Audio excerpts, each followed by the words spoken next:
right, another round of applause for Mr. Gregory Landaway. All right, up next we have a panel. Oh, are you guys sitting in the right order? I'm just kidding. Sit back down. Sit back down. Oh, there we go. All right. Next up a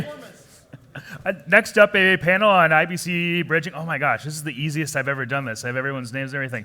Michael Perklin, Dean Tribble, Brian Crane, and Jaron Parnala. Correct. Whoa! Welcome to the stage, guys. Let's go. Oh yeah, let's do this. Let's change it up. I know everyone's hungry, so we're gonna make this worth it. You guys are gonna be talking about this during lunch. That's right. Hello, Cosmoverse. I'm Jaron, product manager at Coinbase via Bison Trails. Really excited to talk about IBC and beyond with these lovely gentlemen. Let's get to it. I would love to start with quick TLDR, who you are, what's your project, and what's your involvement been like with IBC? Brian? Sure, yeah. It's great meeting everyone. So my name is Brian Crane. I've been involved in Cosmos for quite a long time. I had joined the Tenement team in beginning of 2017, so I was there and we did the fundraiser and kind of grew the company in the beginning and the organization. And then I started a company called Course One, and we've also been deeply involved in the Cosmos ecosystem for many years. So we run validators for a lot of different Cosmos networks. We also have been quite active in IBC, so we did some early work like building IBC on Substrate, and then have been working on a Cosmos Seller Bridge. So IBC Cosmos Seller Bridge. We've also been exploring doing a Solana Cosmos Bridge and sort of how that could work. We are also running infrastructure for many different interoperability protocols. From IBC relayers to wormhole or other types of bridges. And so that's from Course One. And then I've also been on the board of the Foundation Council of the Interchain Foundation. So probably most of you are familiar with it, but the Interchain Foundation is kind of like the original foundation that sort of started this ecosystem that conducted the original Cosmos fundraiser and has been funding I think most of the work and development on Cosmos in general and IBC in particular. So Awesome. Great. So I'm Dean Tribble. I'm CEO of Agoric, and I talked earlier about our platform. I and my co-founder, Mark Miller, worked on large-scale distributed systems long ago and wrote papers about how sovereign individual servers could cooperate to make commerce happen. Blockchain came along, and now you got machines built out of agreement rather than out of silicon, but those ideas got written down. And so unbeknownst to us, I think it was Zucky that discovered some of that written down work and brought it to Jay and the idea of doing, now, there is a solution to do this coordination across chains for large-scale distributed commerce, and that was that was half of, if you will, of the idea of IBC, and then what they brought is the other half of the best practices for how to make interchain communication work, and put those together to now what we know as IBC. So when we started Agoric and met the Cosmos folk at the first Cosmos thing, we had started doing our distributed protocol. We clearly had aligned vision, aligned ideas. We had a big powwow, worked through it. It's just like, yeah, we're kind of trying to build the same thing, and we have different halves of this puzzle. Let's work together. So ICF funded AIB. They funded us. They later funded Interchain GmbH to finish and build this thing. And so we participated a lot in the design and requirements and architecture and elements to make sure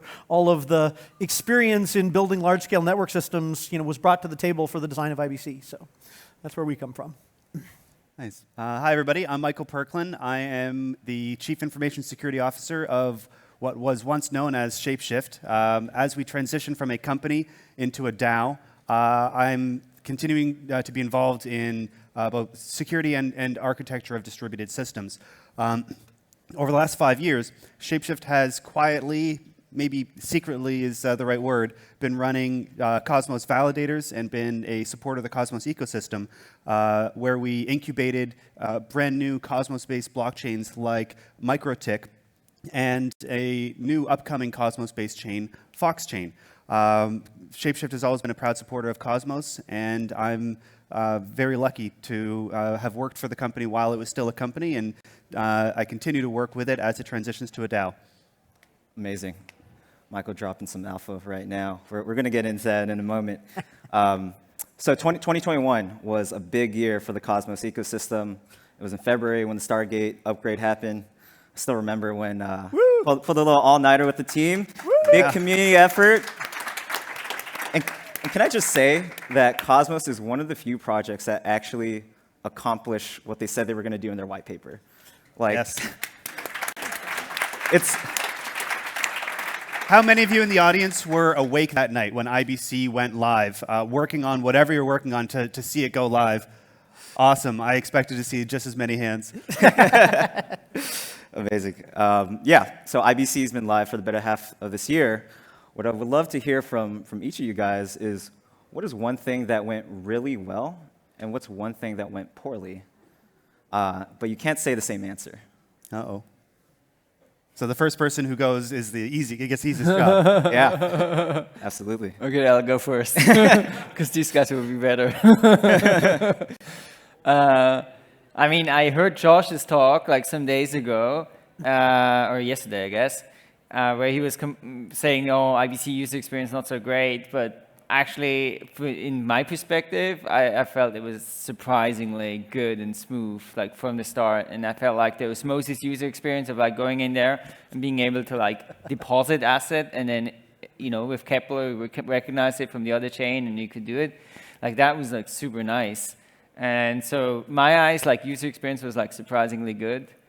I think there's obviously was some issues with like relayers, so sometimes, you know, and I guess that's where it wasn't good, where sometimes, you know, you might make a transfer and then it doesn't arrive and then it gets like reversed much later. And so I think that was probably mostly around relaying the issues. So, but overall, I think it's been amazing. Awesome.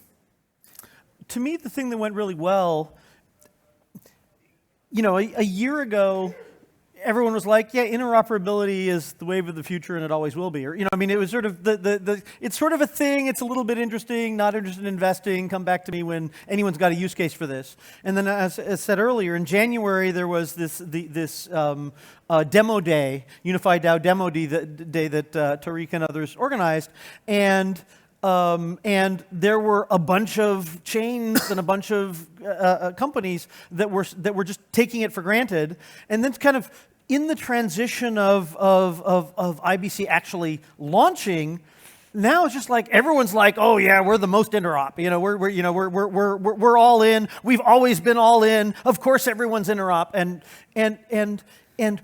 it's a little bit like you work 10 years to be an overnight success. So, you know, we work 10 years, but plenty of people have worked 10 years and then they weren't the overnight success. Then you have to work another 10 years to kind of push this, the rock up the mountain. So the fact that it kind of propelled across was great. The thing that I think that is a challenge is really something that I'm worried about coming up is I was going to say about the osmosis go-to-market of bringing IBC and just making this beautiful smooth integration and the Kepler side. But as more of that happens, you know, that works great with one chain. Maybe it works pretty good with 2 chains, and it's probably okay with 3 chains, but with 100 chains, forget it, right? And so you know, I'm sort of seeing the next big challenge, and that's something that everyone here needs to be aware is coming and help get all the pieces lined up so when that hits, we're ready for it. I'd say for me, in my opinion, the thing that went well is the tech, whereas the thing that didn't go as well are us squishy humans.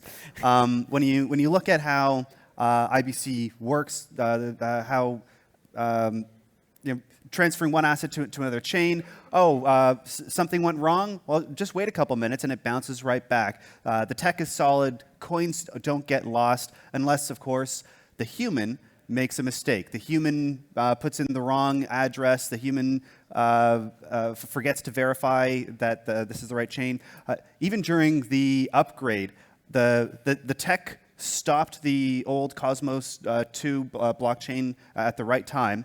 And when it came time to start it up, the humans that were involved were talking about it and said, oh, well, I think it's the first block after this timestamp. No, I think it's the first block before it. And the humans couldn't decide on the right consensus. But at every step of the way, Tendermint always knew exactly what consensus was. So it's a very good, almost like a philosophical difference between the solidity of the tech versus the squishiness of us humans. That is so much is it 3, 2, 1, go, or 3, 2, 1, and then go on? 1, 2, 3, go, or yes, exactly.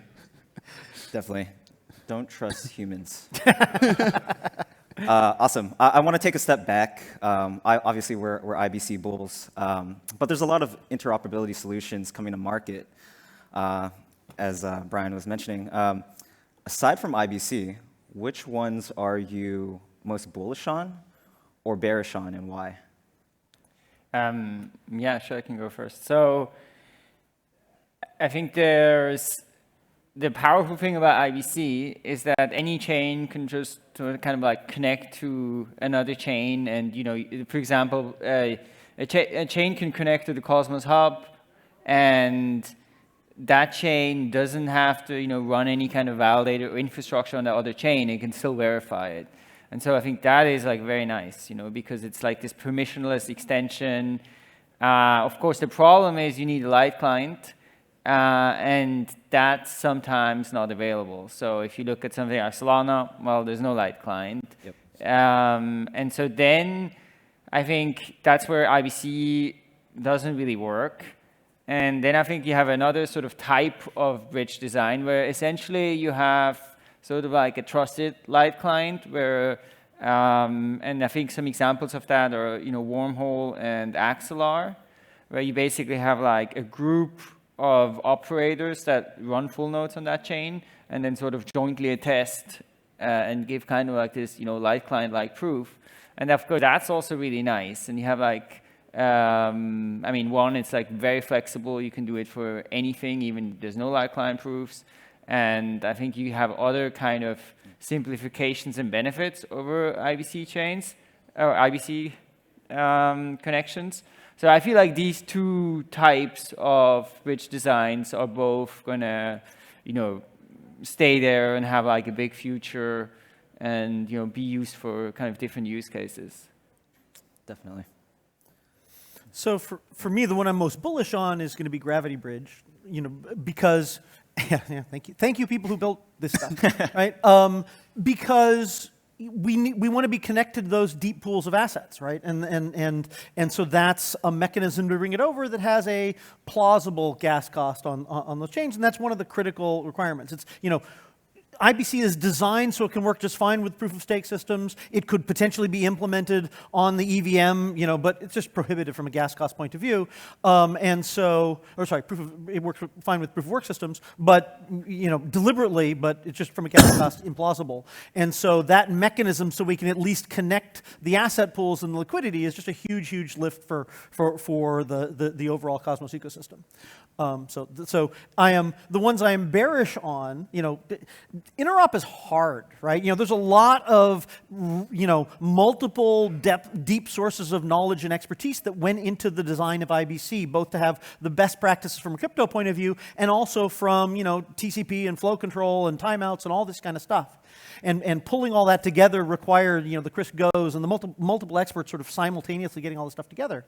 And when we see like the poly network exploit, where it's just like, yawn, that's a confused deputy leading to a reentrancy bug because you're running on a crappy platform, I'm just bearish on all those because that's just not a platform that you can do serious software engineering on because of the security hazards native to it. And that will continue to bite interop that isn't done really carefully and mostly off of ETH. I definitely have to agree with my colleagues here. The interoperability is what I'm absolutely bullish on. When you look at each of the individual Cosmos zones that we have today, we got DVPN, which is providing VPN services. You've got the Secret Network. You've got Osmosis providing swaps. Now, sure, each one of these is very important and they're very good, but when you connect them all together and interoperate them, the the sum of all the parts is larger than each individual part. It's very much like a car. Sure, there's 4 wheels, which are important. There are the fasteners, there's the hose and the fluid. But when you put them all together in that unique way, that car can transport you from A to B without an issue. And that is so much more valuable than each individual piece of the car. It's the sum of all the parts that I'm really bullish on. Any kind of maximalism for one specific zone or one specific chain, that is what I'm probably the most bearish on. The future is multi-chain.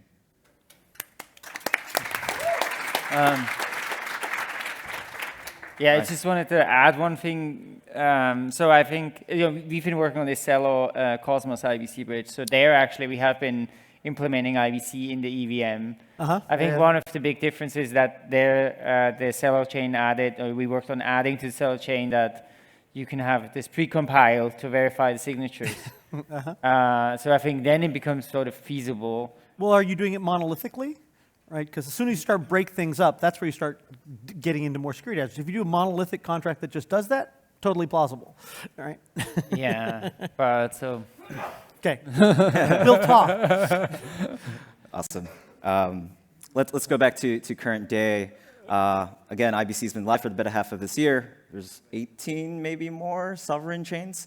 20, damn, 20.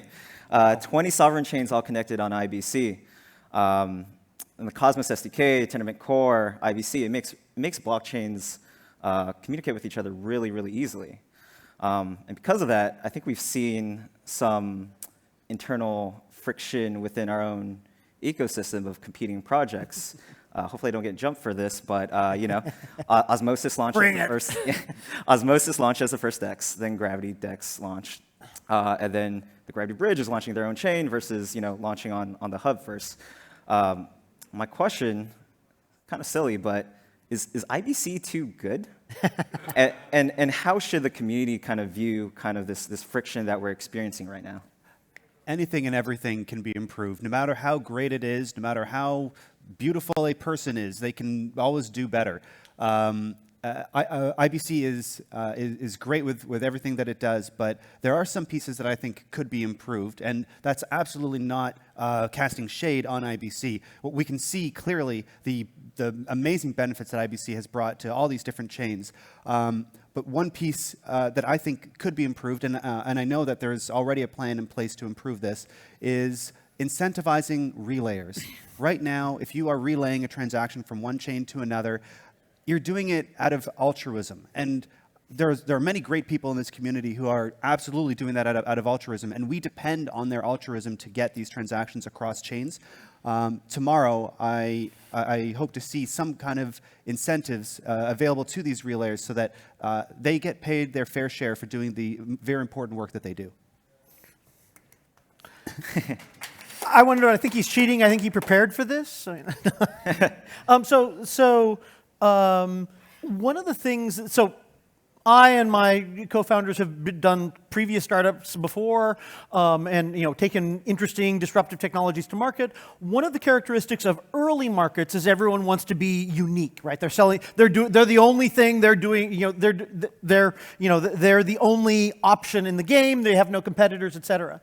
But once you get to a larger market and you want to get to the early majority or mainstream marketplaces or what have you, you must have competition.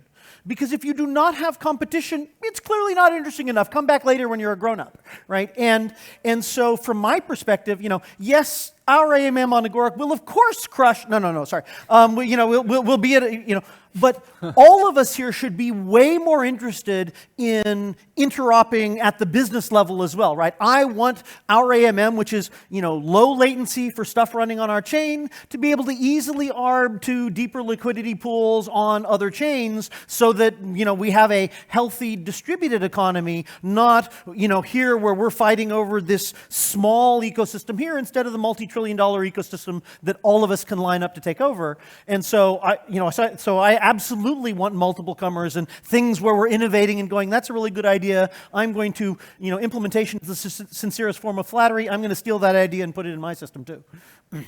We're definitely seeing that with the Shapeshift DAO. These kind of partnerships between DAOs or partnerships between companies, again, 1 + 1 = 3 when you bring these two things together. The sum of the parts is worth a lot more. I couldn't agree more, Dean. Good. Awesome. Couldn't agree more. Competition is great. more people. Co-opetition, right? Yeah. The more people competing on the same product, the more word of mouth we have about what it is we're doing, and ultimately it's a positive sum game. So there was this classic example of SushiSwap came in and took a bunch of Uniswap, but then a week later Uniswap was stronger than ever, and seemed like it was fine. Let's get more attention on the space. Yeah, absolutely. And in the end, it gives users more choice. Now they can choose: do I want to swap this Ethereum asset on SushiSwap, or do I want to swap it on Uniswap? And depending on the asset, the one pool may be deeper on the other. What would be great is if we had a way to connect all these different liquidity pools so that instead of, if we take Osmosis as an example, there are many different pools that have a specific token. For example, the Atom token. Atoms are divided between Atom Osmo or Atom Regen or Atom Juno. The Thorchain model collects everything with one common token, and that ensures far fewer pools, far more depth. I think there are some lessons to learn from that that can help improve the system for all. Absolutely. I'd like to talk about blockchain data, and kind of in the multi-chain context. I think it's obvious that blockchain data is essential for every business building on top of crypto, and it's needed, and developers want an easy way to access this data. Michael, you kind of spilled the tea a little bit earlier, but I would love to hear about what Shapeshift is planning on launching to solve this problem. Sure, absolutely. When it comes to any kind of business or any kind of smart contract or application, you need access to blockchain data, whether it is raw transactions, raw blocks, or an index of this information so that you can very quickly query every single transaction related to these 10 addresses. Every business that I know has built something like this internally, and they've devoted hundreds of hours of staff time, and they spend insane bills every month to run these servers that index all this data. But when it comes to, let's say, a really bright college student who is living in a dorm room, they may not have enough room in their physical room to have a computer running the entire Cosmos chain and building it. They may not have enough money to spend on an AWS instance or some other cloud server to have all that blockchain data for them. What we need, what I think the world needs, is a way to incentivize the daemons that are running, the nodes that are running to serve all the blockchain data that we all need. Very similar to the IBC relayers I mentioned earlier, where they're being run mostly by altruism for people who believe in Cosmos. Today, the people that are running Bitcoin nodes, Litecoin nodes, Cosmos nodes, if they're not a validator, they're doing it out of altruism. What Shapeshift is building, Foxchain, is a new system that will incentivize people to run these blockchain daemons and run SQL databases alongside them to make it easy for anyone in the world to find these databases and query them for free. This is something that I think is absolutely needed by every business in the industry, every student in the industry, to allow us all to build that thing that we've thought of, but we can't do it today. Absolutely. It's a big problem, and I think the more decentralized solutions that we have, the better we're going to be long term. I'd like to add just a little bit. Yeah. It's a big problem, but it's also a necessary thing that we're sort of only now, as people are starting to get towards larger applications, more interesting applications, more complex use cases, larger audiences, that's one where you just you can't have all these machines that are all scraping the blockchain. As the data gets richer, that's just not good enough. You need some post-processing, you need some analysis, you need some organization, and you need a way to tie that credibly back to the original data. So instead of, oh, here's this lovely, trustworthy blockchain, and now I'm going to go believe this random service that's doing whatever the heck it's doing, and it could be lying to me about the, about the liquidation price. I need both, process data and the trustworthiness from the original source. That's going to be an area of research, but it's critical that we get to the point that we can do that in order to be able to grow interesting, complex application space. Yeah, and that research is actually what keeps me waking up every day and loving working in this space. A few months ago when Shapeshift announced that we were decentralizing, we realized a very fundamental problem. Our website and our mobile app connect to Shapeshift's centralized backend that's running in AWS. And if we're going to decentralize, we can't just have everybody connecting to the same central server to do it. So the research and development that Shapeshift has put into designing a new system that allows for distributed blockchain data is so absolutely fascinating. And just like Jay and Bucky years ago were thinking about this new way of consensus, and look at what it's built today with all of us here rallying behind the flag. Shapeshift is pioneering this new system that I'm hoping is going to inspire many of you in the audience to join the Shapeshift DAO and work on this fundamental problem that helps it for everyone. And just so it's not just that, Shell, I want to mention like the graph, and I'd love to hear of others that are in this space that are solving different parts of it. Those are all key elements in an ecosystem of data that you just got to have. Absolutely. Absolutely. I want to bring us back to IBC. A very pointed question. Should IBC be the standard interoperability solution just for Cosmos chains or for all chains? And I think the answer is going to be all chains. But if that is the case, how are we going to get non-Cosmos chains added to IBC? What is it going to take to get there? Yeah.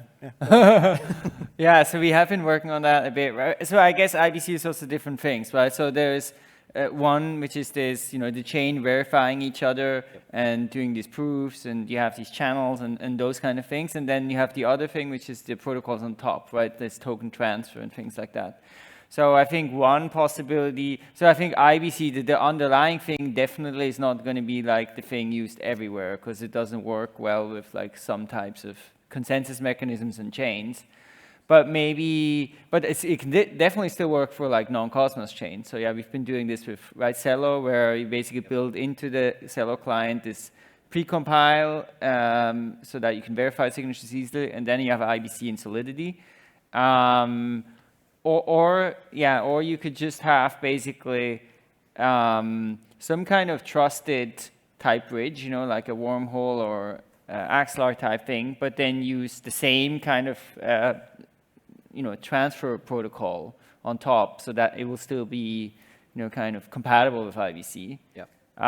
So I think you can definitely have usage outside.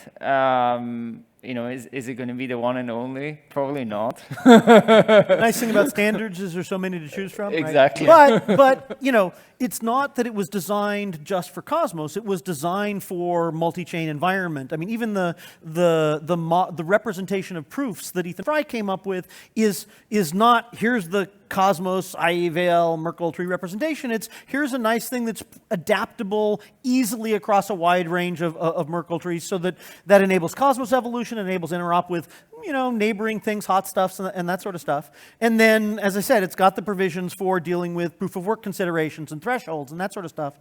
And so all of those best practices baked into there, in some sense, if there is a large-scale overall interoperability protocol, it's likely to be a relative and an extension or descendant of IBC 1.0, simply because that was designed to not be insular, right? It was designed to be useful across these different platforms. Yeah.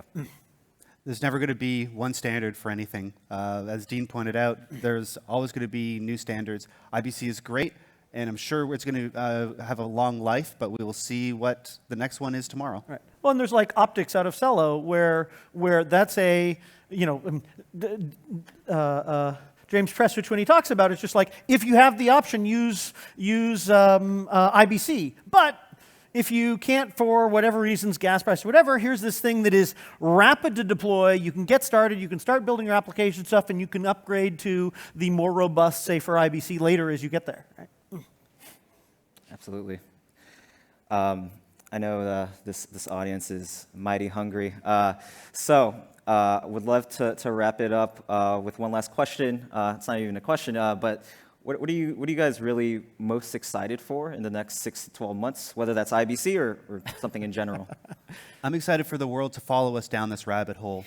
All of us know that this tech is changing the world. I envision us as holding machetes in a jungle, being the very first few that are hacking and slashing a path for only the few of us to get through, knowing that tomorrow there will be a bulldozer, and the day after there will be a highway where millions of people will be following us down this rabbit hole, and that excites me. What about the trees? So, I got to say I'm excited about our launch, right? We were, and this is IBC relevant because, we designed from the beginning with a model, as I said, that is about being able to have smart contracts in one place, working with assets brought over from another, and IBC means that we get access to the tens or hundreds of billions of dollars in assets available on Cosmos, on Celo, on all of the things connected with IBC. And so really that IBC launch, it was quiet for the extent to which it really changed the decentralized game in just a fundamental way that now things could launch in a connected world instead of these individual islands. And so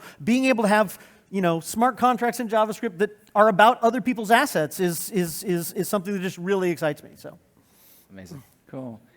Right. Yeah, what Michael said resonates a lot, right? So it feels like, okay, there's all these people coming in, all these new use cases, and just enormous growth. And I think when it comes especially to IBC, having other applications beside token transfer, like more complex use cases for IBC is like super cool. And, and I think the nice thing is just, this is such a open and collaborative ecosystem, and things are open source, so people can build on each other, and there is this kind of sense of, okay, one is also doing something together that I think is enormously powerful, and it's exciting that this is growing and having a bigger and bigger impact on the world.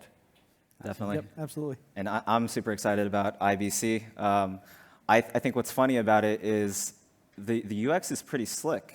And it's so slick that I think people underappreciate what's actually going down under the hood. Yeah, but that's true of a lot of infrastructure. The better job you did, the less visible it is. Yeah, absolutely. Well, the future is bright, everyone. We are going to make it. Thank you, gentlemen. This was awesome. Thanks, guys. Thank you. Thank you. Thanks for having us.